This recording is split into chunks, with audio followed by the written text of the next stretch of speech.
ஏங்க ஒரு செகண்ட், இந்த விஷயம் உங்களுக்கு தெரியுமா? தாவரங்களுக்கு காது இருக்கா? இல்லை தானே. ஆனால் அதனால் கேட்க முடியுங்க. எப்படின்னு கேட்குறீங்களா?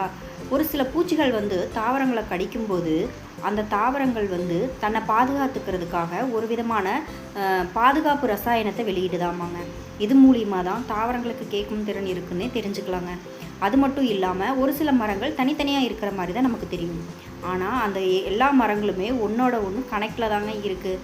ஒன்று ஒன்று பேசிக்குமாங்க. எப்படின்னு பார்த்தீங்கன்னா, கீழே மண்ணுக்கடியில் ஒரு பூஞ்சை வலையமைப்புன்னு சொல்கிறாங்க. அதன் மூலியமாக ஒரு சில வேர்கள் மூலியமாக அது அதோட ஊட்டச்சத்துக்களையுமே அது மட்டும் இல்லாமல் எச்சரிக்கை பாதுகாப்பு சம்பந்தமான தகவல்களையுமே அதன் மூலியமாக தான் பகிர்ந்துக்குதாமாங்க. இந்த மாதிரி இன்னும் பல தகவல்களை நான் உங்களுக்கு சொல்கிறேன். மறக்காமல் ஒரு செகண்ட் யூடியூப் சேனலை சப்ஸ்கிரைப் பண்ணிக்கோங்க. உங்களோட கருத்துக்களையும் கமெண்ட் செக்ஷனில் சொல்லுங்கள். ஓகேங்க, பாய்ங்க.